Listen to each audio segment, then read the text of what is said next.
Hello everyone, कैसे हैं आप लोग। बहुत बेहतर होंगे, है ना। चलो, आज हम राष्ट्रपति की वीटो शक्ति को समझते हैं कि राष्ट्रपति के अंदर वीटो शक्ति क्या है। ठीक है, देखो, तो राष्ट्रपति में एक पावर होती है वीटो की। ठीक है, तो वही टॉपिक है आज का हमारा, राष्ट्रपति पति की वीटो शक्ति। राष्ट्रपति की वीटो शक्ति क्या है।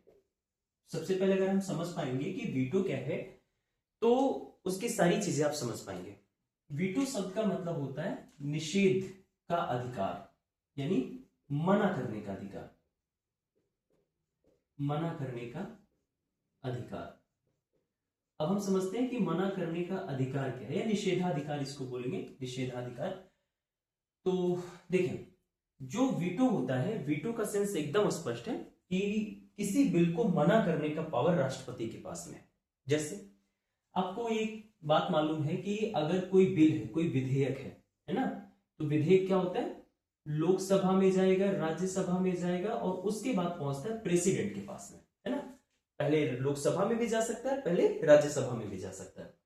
और जब प्रेसिडेंट के पास पहुंचता है तो तीन स्थितियां होती हैं, या तो उसको एक्सेप्ट कर दे, उस पर सिग्नेचर बना दे, या तो नहीं करे, और या तो पुनर्विचार के लिए वापस लौटा दे, है ना। तो यही जो बिल को मना करने की स्थिति है, यही हमें समझना है वीटो के अंतर्गत। बात समझ में। देखिए, जो वीटो होते हैं ये कितने होते हैं, तो चार प्रकार के वीटो होते हैं। कौन कौन से। पहला होता है निरपेक्ष वीटो, निरपेक्ष, या इसी का दूसरा नाम है आत्यांतिक वीटो। आत्यांतिक वीटो, वीटो। अब ये निरपेक्ष वीटो क्या होता है या आत्यांतिक वीटो क्या होता है। अगर किसी बिल को प्रेसिडेंट साहब ये एकदम पूरी तरीके से टोटली मना कर दे, ठीक है, तो अगर पूर्ण रूप से मना कर रहे हैं, पूर्ण रूप से मना करना, किसी बिल को ना कानून बनने देने के लिए पूर्ण रूप से अगर वो मना कर रहे हैं, तो इसका मतलब ये है प्रेसिडेंट ने, राष्ट्रपति ने कौन सी वीटो का प्रयोग किया है, आत्यांतिक वीटो का प्रयोग किया है। बात समझ में। तो किसी विधेयक को पूर्ण रूप से खारिज करने के लिए अगर वो राष्ट्रपति किसी वीटो का प्रयोग करते हैं तो उसे कहा जाता है आत्यांतिक वीटो। बात समझ में इतनी। तो निरपेक्ष वीटो या आत्यांतिक वीटो का काम क्या है, प्रेसिडेंट अगर इसका यूज कर रहे हैं तो परिस्थिति क्या होगी, अगर किसी बिल को पूर्ण रूप से वो खारिज करना चाह रहे हैं, उनको लगा कि ये ऐसा कानून नहीं होना चाहिए, तो पूर्ण रूप से उसको खारिज करने के लिए जो है निरपेक्ष या आत्यांतिक वीटो का प्रयोग राष्ट्रपति कर सकते हैं। बात समझ में। दूसरा जो होता है इसे हम लोग कहते हैं विशेषित वीटो, ठीक है। और जो विशेषित वीटो होता है वो इंडिया में नहीं, ध्यान रखेंगे, विशेषित यूएसए में, विशेषित वीटो, ठीक है। तो भारत के राष्ट्रपति के पास क्या विशेषित वीटो की स्थिति है, नहीं है। बात समझ में। अब इसमें क्या होता है विशेषित वीटो में, कि प्रेसिडेंट के पास अगर कोई बिल आया, ठीक है, या कोई विधेयक आया और इस विधेयक को प्रेसिडेंट ने पुनर्विचार के लिए वापस कर दिया, पुनर्विचार के लिए वापस कर दिया, तो अब यहां पे प्रेसिडेंट जिस शक्ति का प्रयोग कर रहे हैं, जिस वीटो का प्रयोग कर रहे हैं, वो कौन सा वीटो होगा, विशेषित वीटो होगा। बात समझ में। लेकिन अब यहां एक चीज और समझेंगे, अगर मान लेते हैं जैसे लोकसभा से होकर के वह बिल कहां पहुंचा था, प्रेसिडेंट के पास में, प्रेसिडेंट ने पुनर्विचार करने के लिए वापस से लोकसभा को वापस कर दिया कि भाई इस पे पुनर्विचार कर लीजिए आप लोग। अगर लोकसभा के सदस्य, ठीक है, जहां पे भी गया है, अगर संसद इसको क्या करे कि 2/3 बहुमत से फिर से, मतलब इस पे ये जो वीटो लगाया गया है, विशेषित वीटो का प्रयोग जो किया गया है, अगर संसद 2/3 बहुमत प्राप्त कर ले तो यह वीटो खारिज हो जाएगा। तो ये जो विशेषित वीटो है, यह विशेषित वीटो तुरंत निरस्त हो जाएगा। बात समझ में। यानी विशेषित वीटो के बारे में ध्यान रखेंगे कि विशेषित वीटो का प्रयोग प्रेसिडेंट कब करते हैं, जब उनको किसी बिल को पुनर्विचार के लिए वापस भेजना पड़ता है। लेकिन उसके बाद की स्थिति यह है कि पुनर्विचार वाली परिस्थिति में हुआ क्या है कि प्रेसिडेंट ने विशेषित वीटो का प्रयोग करके विधेयक को पुनर्विचार के लिए वापस लौटा दिया, ये कंडीशन क्रिएट हुआ। अब अगर संसद 2/3 मेजोरिटी का प्रयोग कर पा रही है तो तुरंत जो राष्ट्रपति साहब ने ये जो वीटो का प्रयोग किया है ये तुरंत निरस्त हो जाएगा। बात समझ में। और अब प्रेसिडेंट साहब प्रेसिडेंट साहब की जो आपत्ति ये खत्म हो जाएगी और विधेयक को पास करना पड़ेगा। स्पष्ट हुआ? और ये ध्यान रखेंगे ये कहां होता है? यूएसए में। ठीक है, विशेषित वीटो का प्रयोग कहां होता है? यूएसए में होता है। तीसरा जो वीटो होता है जिसे हम लोग कहते हैं निलंबनकारी वीटो। निलंबनकारी वीटो। निलंबनकारी वीटो क्या है? देखिए, निलंबनकारी वीटो का मतलब होता है कि पुनर्विचार के लिए, ये भारत में है, ठीक है, निलंबनकारी वीटो भारत में है। अगर कोई बिल प्रेसिडेंट के पास गया, बिल यानी विधेयक कहां गया? प्रेसिडेंट के पास में गया, और मान लेते हैं कि संसद के किसी सदन से गया था। अब प्रेसिडेंट उसे क्या करे? पुनर्विचार के लिए वापस कर दे। तो ये जो पुनर्विचार के लिए वापस करेंगे ना, इसमें उन्होंने कौन सी शक्ति का प्रयोग किया है? निलंबनकारी वीटो का प्रयोग किया है। ठीक है, तो निलंबनकारी वीटो जो होती है, इस निलंबनकारी वीटो का प्रयोग भारत के प्रेसिडेंट किसी बिल को वापस संसद के किसी सदन में भेजते हैं पुनर्विचार के लिए। लेकिन अब यहां की परिस्थिति क्या है, ध्यान रखेंगे।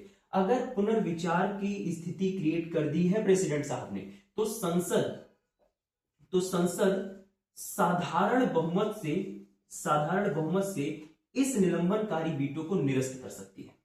और अगर निरस्त हो गया तो अब प्रेसिडेंट साहब बाध्य रहेंगे सिग्नेचर करने के लिए, यानी कानून बनाने के लिए प्रेसिडेंट साहब अब बाध्य हो जाएंगे। अब उनको पुनर्विचार के लिए वापस नहीं करना पड़ेगा। अब हर हालत में उनको ये बिल जो है, ये बिल जो है, जो विधेयक है, इसको एक्ट बनाने के लिए सिग्नेचर करना पड़ेगा। स्पष्ट हुआ? तो निलंबनकारी वीटो क्या है? अगर प्रेसिडेंट साहब को बिल किसी संसद के सदन में वापस भेजना है तो वो निलंबनकारी वीटो का प्रयोग करेंगे।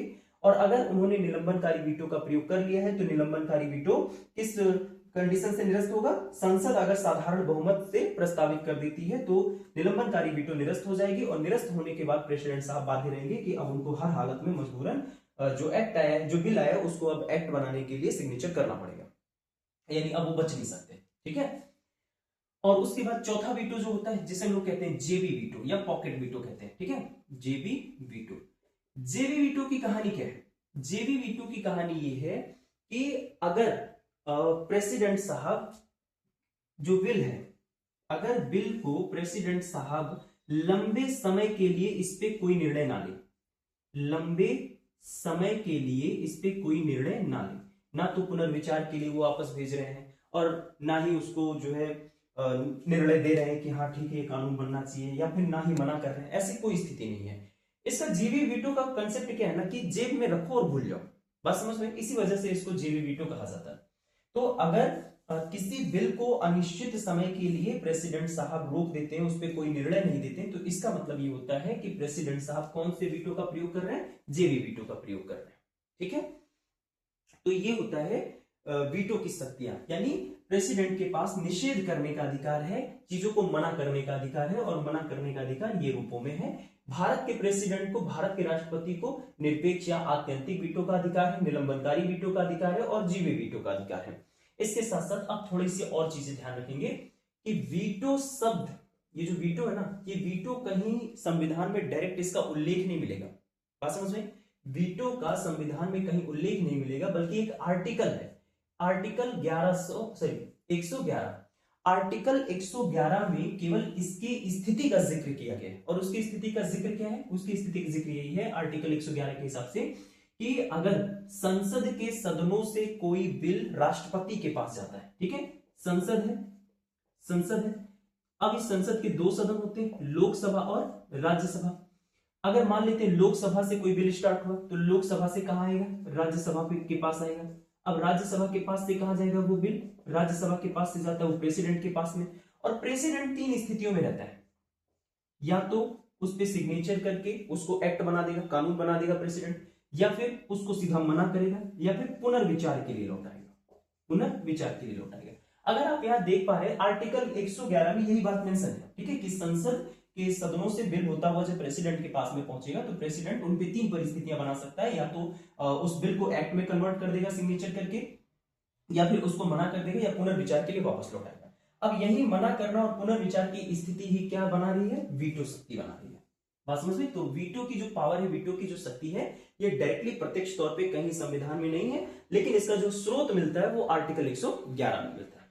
ये होती है राष्ट्रपति की वीटो शक्तियां। अब आज का बहुत महत्वपूर्ण क्लास कि प्रेसिडेंट के पास आपातकाल की कौन कौन सी परिस्थितियां होती हैं वो समझेंगे और उसी के बाद आपका टॉपिक प्रेसिडेंट का समाप्त हो जाएगा। और आई होप कि प्रेसिडेंट आपका टॉपिक बहुत अच्छे से हो रहा है। टोटली आप जो पढ़ रहे हैं ना यहाँ पे बहुत सफिशियंट है, ठीक है, किसी भी एग्जामिनेशन के लिए। तो देखिए अब हम क्या समझेंगे, राष्ट्रपति की आपातकाल की शक्ति, आपातकाल की शक्ति, ठीक है। यानी राष्ट्रपति के पास आपातकाल की कौन कौन सी शक्तियां हैं यही जानना है हमको। तो प्रेसिडेंट के पास आपातकाल की कुल 3 शक्तियां हैं, ठीक है। आपातकाल की वो तीनों शक्तियां कौन कौन सी हैं देखिए।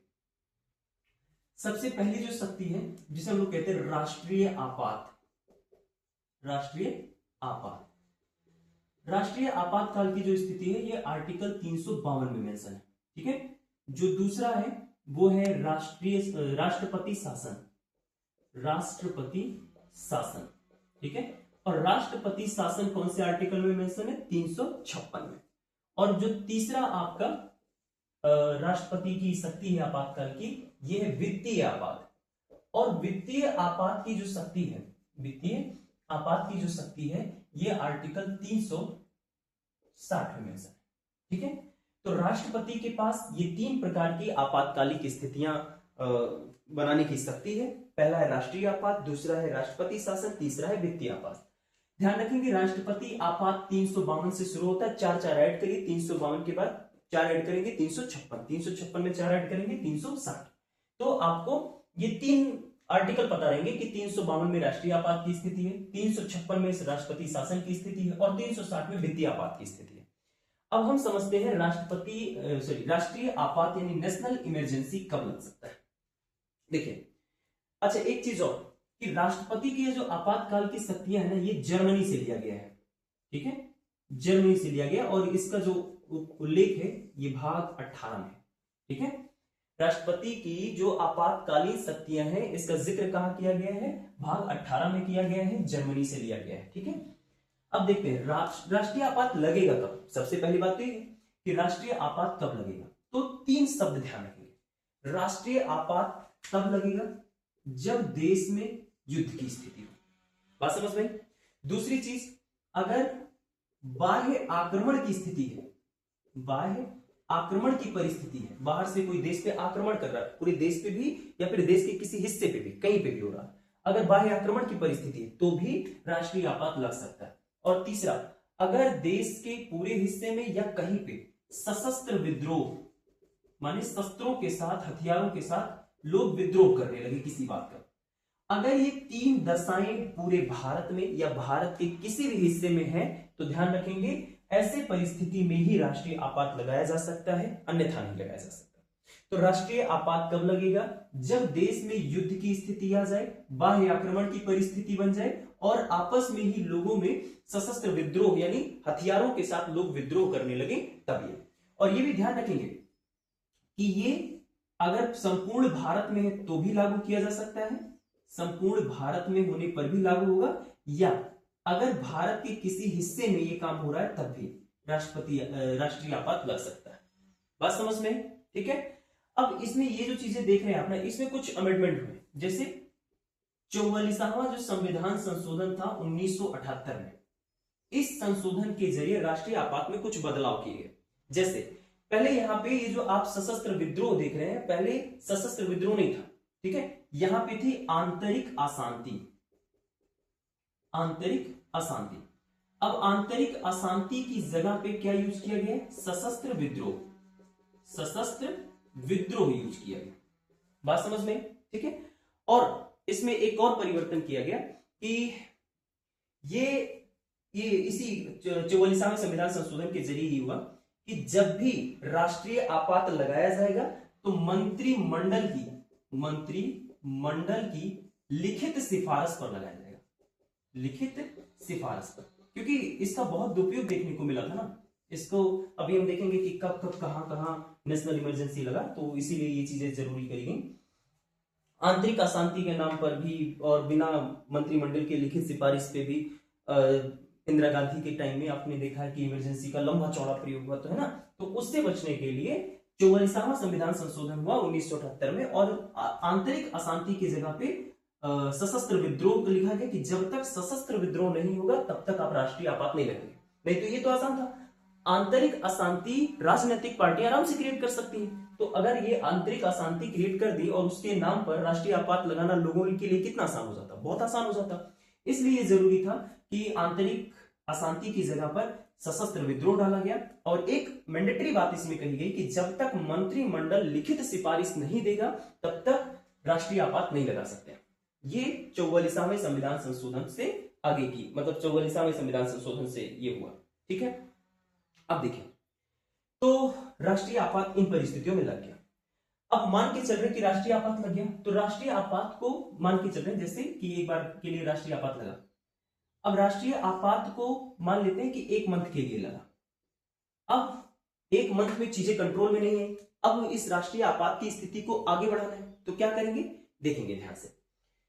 अब राष्ट्रीय आपात के डेट को आगे बढ़ाने के लिए कि राष्ट्रीय आपात और लंबे टाइम तक चले, ठीक है, तो कैसे क्या होगा, इसके लिए जरूरी है कि जो संसद के दोनों सदन हैं, लोकसभा और राज्यसभा, संसद के दोनों सदनों में 30 दिनों के अंदर, संसद के दोनों सदनों में 30 दिनों के अंदर अलग अलग, ध्यान रखेंगे दोनों सदन का अलग अलग, विशेष बहुमत से अनुमोदन होना चाहिए, विशेष बहुमत से अनुमोदन होना चाहिए। अनुमोदन होने का मतलब समर्थन मिलना चाहिए कि भाई हाँ राष्ट्रीय आपात आगे बढ़े। लोकसभा में भी राज्यसभा में 30 दिनों के अंदर विशेष बहुमत से अगर अनुमोदन हो गया है तो राष्ट्रीय आपात जो है ये आगे बढ़ जाएगा।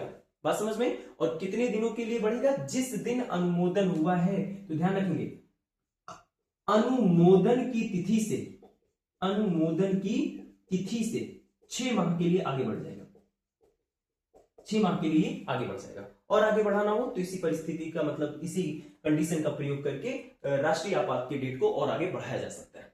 बात समझ में? अब सवाल ये है कि ये समाप्त कैसे होगा राष्ट्रीय आपात? तो राष्ट्रीय आपात की समाप्ति जो है, पहला नंबर कि राष्ट्रपति कभी भी कर सकते हैं, राष्ट्रपति कभी भी कर सकते हैं कि राष्ट्रपति को लगा कि हाँ भाई ठीक है, अब जो है कि सारी परिस्थितियां सामान्य है, तो राष्ट्रपति कभी भी घोषणा करके राष्ट्रीय आपात को समाप्त कर सकते हैं। बात समझ में? पहली चीज। दूसरी चीज, अभी जैसे यहां अनुमोदन की स्थिति आई ना, अगर यही अनुमोदन ना हो, अगर यही अनुमोदन ना किया जाए तो तुरंत क्या होगा, राष्ट्रपति की जो ये राष्ट्रीय आपात की स्थिति थी समाप्त हो जाएगी। स्पष्ट हुआ? ठीक है। और समाप्त करने की एक स्थिति और, लोकसभा में साधारण बहुमत द्वारा इसको समाप्त किया जा सकता है, लोकसभा में साधारण बहुमत से इसको समाप्त किया जा सकता है। बात समझ में आई? इतनी चीजें स्पष्ट हुई कि राष्ट्रीय आपात को के डेट को आगे कैसे बढ़ाएंगे, राष्ट्रीय आपात को खत्म कैसे कर सकते हैं, राष्ट्रपति कभी भी कर सकते हैं। अगर लोकसभा और राज्यसभा में 30 दिनों के अंदर विशेष बहुमत का अनुमोदन नहीं हुआ तो ऑटोमेटिक समाप्त हो जाएगा, या इसके लिए प्रस्ताव लाना पड़ेगा लोकसभा में और वो साधारण बहुमत से अगर पारित हो जाएगा तो राष्ट्रीय आपात की परिस्थिति समाप्त हो जाएगी। ठीक है।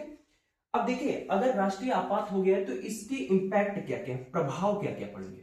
ठीक है, अगर राष्ट्रीय आपात लग गया है तो इसके क्या क्या इंपैक्ट पड़ेंगे, क्या क्या प्रभाव पड़ेंगे। देखिए, सबसे पहली चीज कि अगर राष्ट्रीय आपात लग गया है तो संसद को अब यह अधिकार होगा कि वह राज्य सूची पर कानून बना सके, राज्य सूची पर अब संसद कानून बना सकती है। बात समझ में आई? स्पष्ट हुआ? ठीक है। दूसरी चीज कि अगर राष्ट्रीय आपात लगा हुआ है तो अब राष्ट्रपति अध्यादेश जारी कर सकते हैं। अगर इनको लगा कि अभी इस परिस्थिति में एक अध्यादेश की जरूरत है, एक कानून की जरूरत है, तो राष्ट्रपति इस परिस्थिति में अध्यादेश जारी कर सकते हैं। स्पष्ट हुआ? ठीक है। और एक चीज ध्यान रखेंगे कि इस परिस्थिति में जो विधानमंडल है, जो विधानमंडल है, इस परिस्थिति में राष्ट्रीय आपात की स्थिति में विधानमंडल को अब विधि बनाने की शक्ति नहीं रह जाती।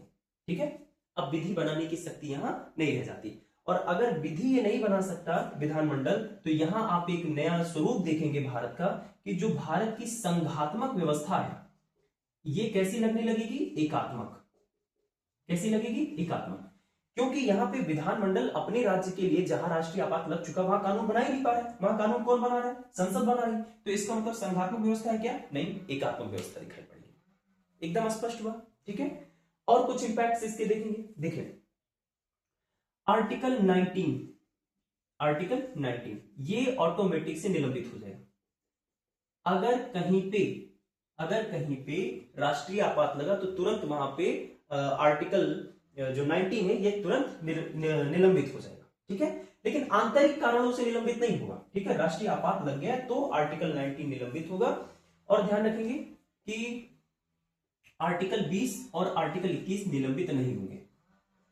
आर्टिकल 20 और आर्टिकल 21 राष्ट्रीय आपात लगने पर निलंबित नहीं होंगे। 20 और 21 के अलावा अगर कोई भी निलंबित हो रहा है तो ध्यान रखेंगे उसका निलंबन आर्टिकल 359 के जरिए होगा।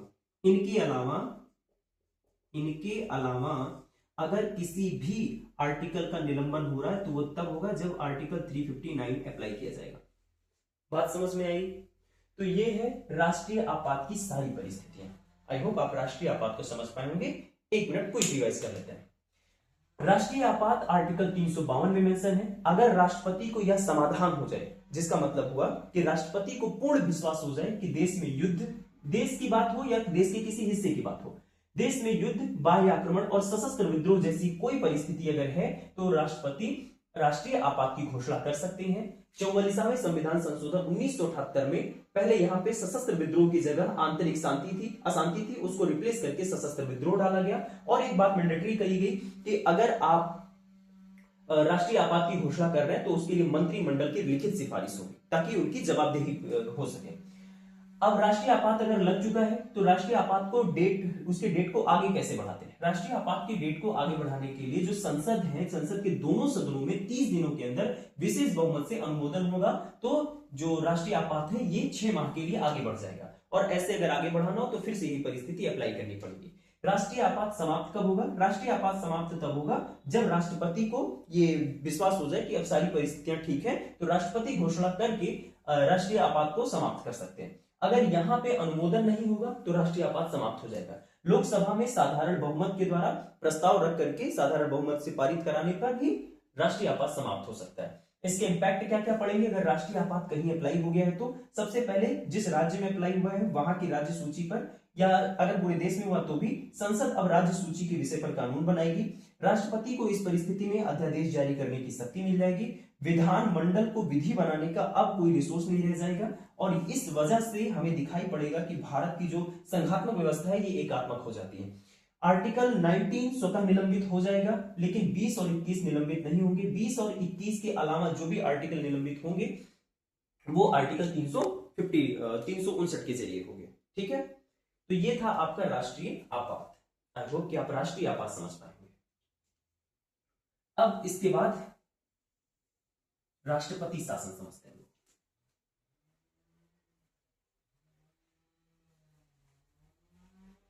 देखिए राष्ट्रपति शासन क्या है?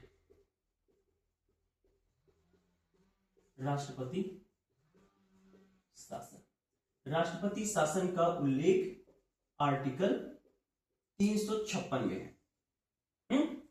और राष्ट्रपति के इस परिस्थिति में क्या है कि राष्ट्रपति शासन कब लगेगा? देखिए राष्ट्रपति शासन लगने के लिए सबसे पहली बात कि जो प्रेसिडेंट साहब है, अगर प्रेसिडेंट साहब को राज्यपाल का रिपोर्ट मिले, रिपोर्ट मानी प्रतिवेदन, राज्यपाल के रिपोर्ट पर, ठीक है, रिपोर्ट पर, ठीक है। दूसरी चीज कि अगर राष्ट्रपति को यह समाधान हो जाए कि किसी भी राज्य में या देश के किसी हिस्से में संवैधानिक विफलता आ जाती है, संवैधानिक विफलता आ जाए। संवैधानिक विफलता का क्या मतलब है? संवैधानिक विफलता का मतलब यह है कि जहां पे संविधान के अनुसार शासन नहीं हो पा रहा है, ठीक है। अगर कि राज्य की देश के किसी भी हिस्से में संविधान के अनुसार शासन नहीं हो रहा है, इसका मतलब वहां संवैधानिक विफलता है। और ये संवैधानिक विफलता का समाधान अगर प्रेसिडेंट को हो जाए या राज्यपाल ने रिपोर्ट लगाया, या राज्यपाल तो अगर राज्यपाल ने ये रिपोर्ट लगाया कि हाँ इस राज्य में संवैधानिक विफलता है, तो इन आधारों पर राष्ट्रपति शासन राष्ट्रपति के द्वारा लगाया जा सकता है। स्पष्ट हुआ? तो राष्ट्रपति शासन कब लगेगा? सबसे पहले आप जानिए कि राज्यपाल के रिपोर्ट पर, यानी राज्यपाल ये रिपोर्ट प्रेसिडेंट को देगा कि इस राज्य में संवैधानिक विफलता दिख रही है, तो इसके आधार पर राष्ट्रपति शासन लग सकता है, अथवा राष्ट्रपति को स्वयं ये बात का भरोसा हो जाए, समाधान का मतलब भरोसा हो जाए कि हाँ, राज्य के इस हिस्से में या इस राज्य में संवैधानिक विफलता देखने को मिल रही, संविधान के अनुसार शासन नहीं हो रहा है, तो उस परिस्थिति में वहां राष्ट्रपति शासन अप्लाई कर दिया जाएगा। और इसमें अप्लाई करने के एक दो फैक्टर और समझिए। आर्टिकल 355 कहता है कि प्रत्येक राज्य संविधान के अनुसार शासन करेगा, संविधान के अनुसार शासन करेगा। ठीक है, ये कौन कह रहा है? ये आर्टिकल 355 कह रहा है। और एक आर्टिकल ध्यान रखेंगे, आर्टिकल 365। आर्टिकल 365 कहता है कि राज्य केंद्र के निर्देश का पालन करेगा। ठीक है, निर्देश का पालन करेगा। और अगर ये पालन ना करे, देखिए ध्यान से समझिए, आर्टिकल 355 और 365 की परिस्थितियों का अगर उल्लंघन हो रहा है तो राष्ट्रपति शासन अप्लाई हो जाएगा। ठीक है, राष्ट्रपति के द्वारा क्या कहा गया कि प्रत्येक राज्य संविधान के अनुसार शासन करेगा। अगर वो संविधान के अनुसार शासन ना करे, इसका मतलब संवैधानिक विफलता है। वहां पे राज्य केंद्र के निर्देशों का पालन ना करे, तो यहां पे इसका मतलब राज्य की मनमानी चल रही है। तो ऐसे सिचुएशन पर राष्ट्रपति को अगर समाधान हो जाएगा तो राष्ट्रपति साहब क्या करेंगे? राष्ट्रपति शासन लगा देंगे। मतलब उस हिस्से में अब किसका राज चलेगा? क्या वो राज्य के जो मंत्री परिषद है ये वहां पे रूल करेगा? नहीं, वहां की मंत्रिमंडल, जो राज्य की विधानसभाएं हैं, विधानमंडल है, क्या उनके मेंबर्स अब यहाँ पे कंट्रोल में रहेंगे? नहीं, अब वो कंट्रोल नहीं करेंगे। अब कंट्रोल कौन करेंगे? प्रेसिडेंट साहब करेंगे। एकदम स्पष्ट हुआ?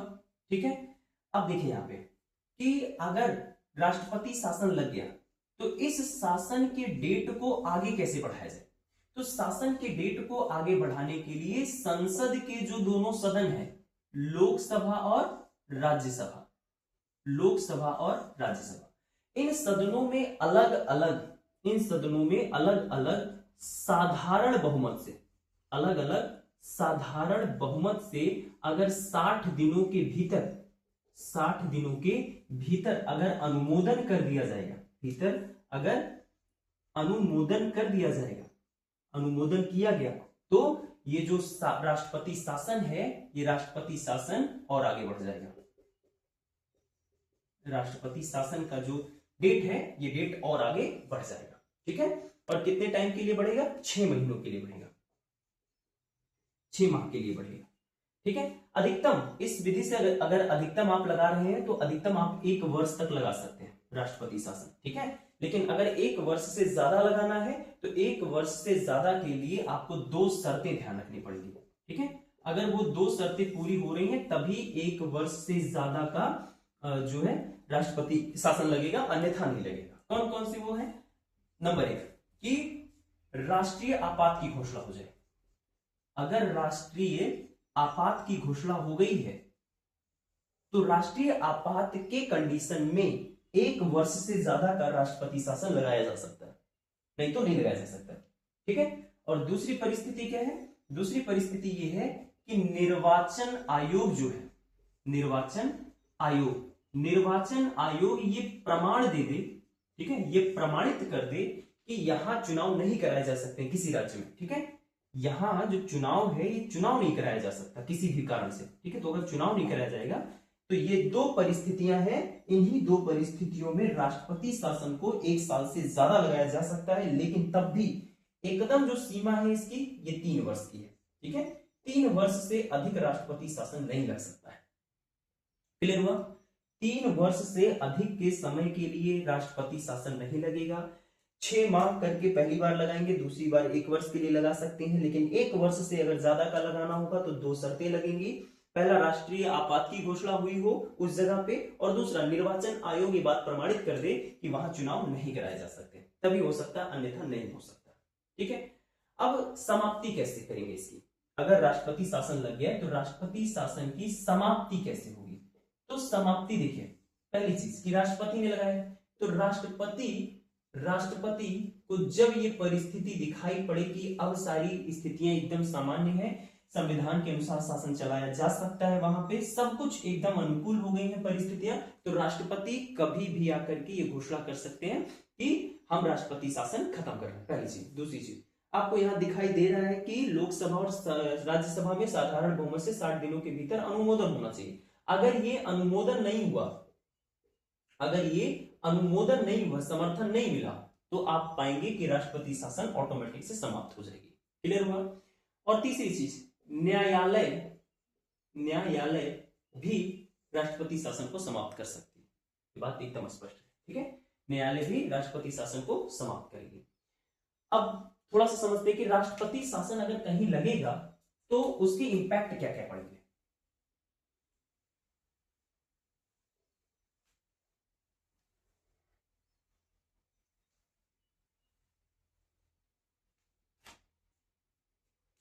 देखो, राष्ट्रपति शासन के प्रभाव, क्या इंपैक्ट पड़ेगा।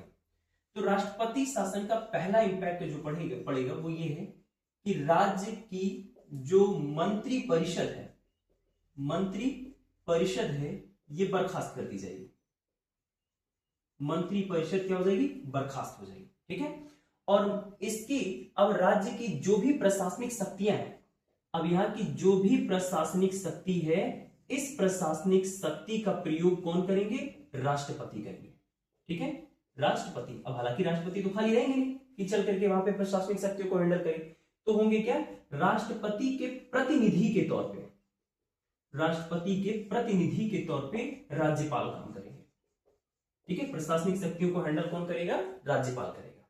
तो पहला इफेक्ट क्या दिखाई देगा कि अगर किसी जगह पे राज्य की राष्ट्रपति शासन लग गया है, तो वहां का जो राज्य की जो मंत्री परिषद है ये बर्खास्त हो जाएगी, और उस राज्य की जो भी प्रशासनिक शक्ति है वो प्रेसिडेंट के हाथ में आ जाएगी। लेकिन प्रेसिडेंट उसका प्रयोग करेंगे नहीं, क्योंकि वो खाली रहेंगे।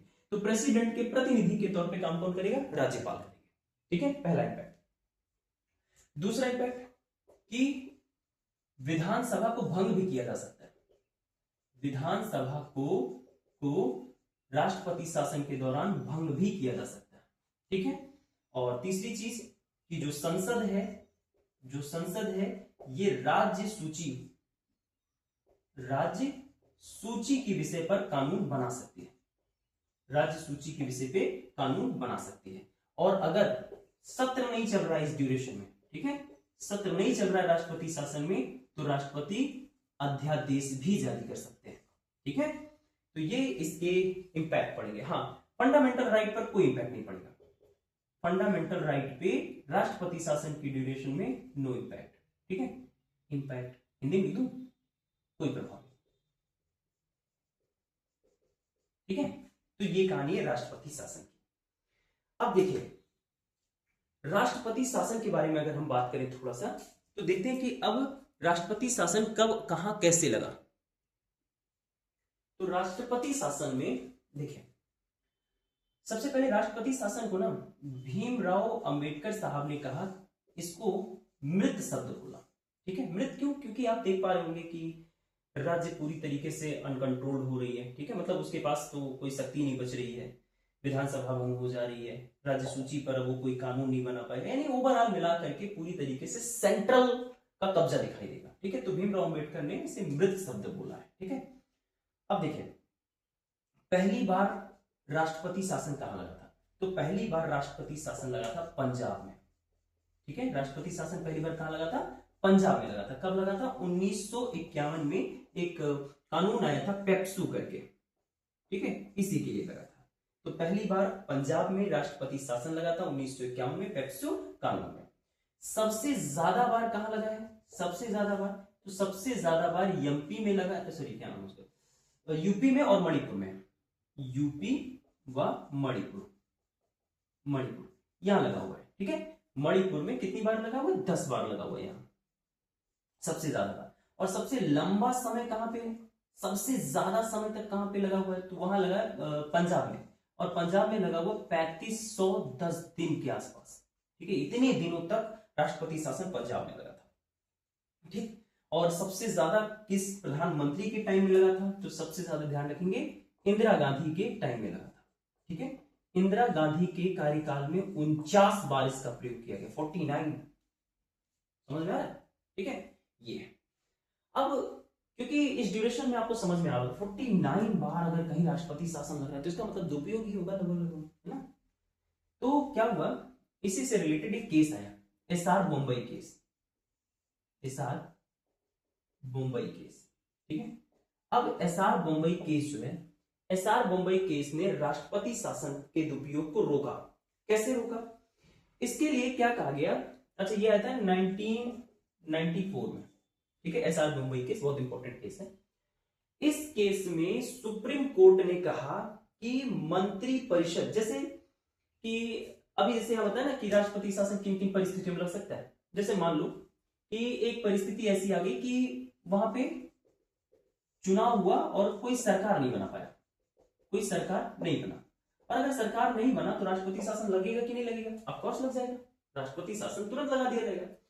अब अगर राष्ट्रपति शासन, अब देखो यहां पे समझो कि सरकार नहीं बनी, अब सरकार नहीं बनी तो वहां क्या लग जाएगा, राष्ट्रपति शासन लग जाएगा।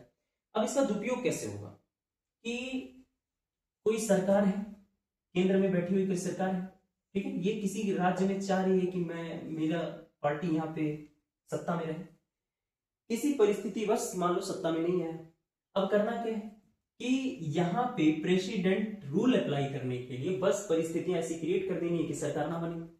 तो अब यहां पे आप राष्ट्रपति शासन का दुरुपयोग ही पाएंगे, क्योंकि अब अंतिम तौर पे वहां पे अगर ये दिखा दिया जाएगा कि ये राज्य में सरकार नहीं बन पाई है किसी की, तो अब राष्ट्रपति शासन लगने के बाद लगभग सत्ता किसके हाथ में रहेगी, केंद्र के हाथ में रहेगी, है ना।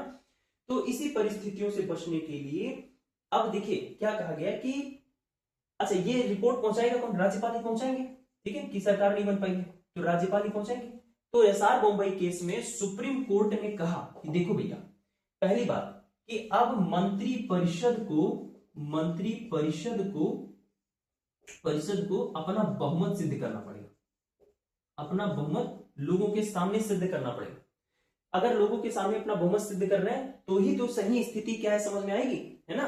और ये भी, ये जो अपना बहुमत सिद्ध करेंगे ये सदन के पटल पर करेंगे, सदन के पटल पर करेंगे, और इसमें राज्यपाल के व्यक्तिनिष्ठ पर यह काम नहीं होगा। मतलब कि राज्यपाल को लग रहा है कि इस पार्टी के पास में इतने विधायक नहीं है, सरकार नहीं बना पाएगी, इसके आधार पर राज्यपाल ने राष्ट्रपति को एक रिपोर्ट जारी कर दिया और वहां तुरंत राष्ट्रपति शासन लग गया। अब ये नहीं चलेगा, सुप्रीम कोर्ट ने कहा कि राज्यपाल के व्यक्तिनिष्ठ पर यह काम नहीं होगा, अब मंत्री परिषद को अपना बहुमत सदन के पटल पर सिद्ध करना पड़ेगा कि सिद्ध करिए आप सरकार नहीं बना पा रहे या बना पा रहे, ठीक है। तो एसआर बम्बई केस में सुप्रीम कोर्ट का पहला निर्णय ये था। और दूसरी चीज ये कि विधानसभा को तभी भंग किया जाएगा जब क्या नाम उसका, जब संसद राष्ट्रपति शासन का अनुमोदन कर दे, ठीक है। यानी सुप्रीम कोर्ट ने दूसरी बात कही कि जो विधानसभा है, विधानमंडल है, विधानमंडल को तभी भंग किया जाएगा जब राष्ट्रपति शासन के लिए संसद अनुमोदन कर दे। ये भंग तभी होगा जब संसद राष्ट्रपति शासन के लिए क्या कर दे, अनुमोदन कर दे कि हाँ भैया जरूरी है, अभी राष्ट्रपति शासन लगना चाहिए, तभी जाकर के विधानमंडल भंग होगा, अन्यथा विधानमंडल भंग नहीं होगा। सुप्रीम कोर्ट ने एक बात और कही यहाँ पे कि राष्ट्रपति शासन का पुनरावलोकन किया जा सकता है, पुनरावलोकन किया जा सकता है, मतलब इस पे जुडिशियल रिव्यू किया जा सकता है कि हाँ अगर प्रेसिडेंट रूल लगा हुआ है कहीं पे, राष्ट्रपति शासन कहीं लगा हुआ है, तो उसका कारण न्यायालय पूछ सकता है कि उसकी समीक्षा कर सकता है किस कारण से लगा है, क्यों लगा है। क्लियर हुआ ये राष्ट्रपति शासन। अब देखते हैं एक लास्ट वित्तीय आपात और उसके बाद प्रेसिडेंट समाप्त।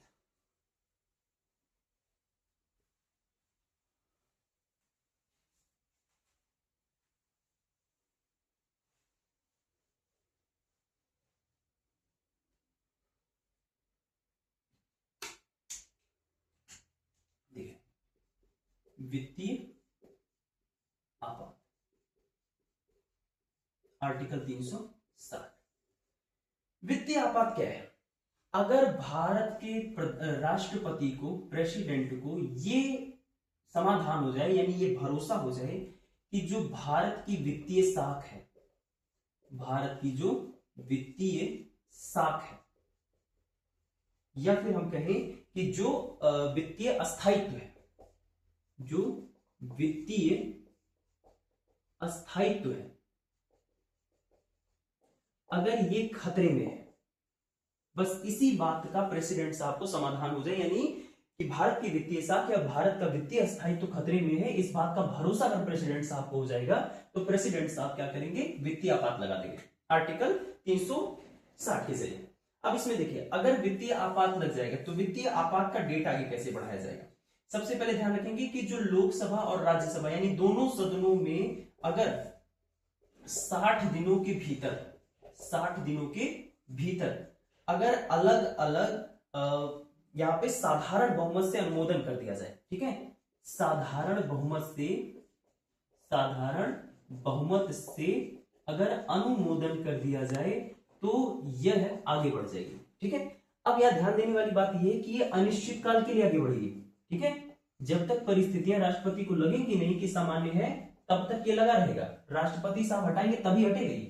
इसको बार बार आगे बढ़ाने के लिए नहीं करना पड़ता, एक ही बार करना पड़ता है। 60 दिन के भीतर साधारण बहुमत से अनुमोदन लोकसभा और राज्यसभा में अगर हो जा रहा है तो यह अनिश्चित काल के लिए आगे बढ़ जाएगी।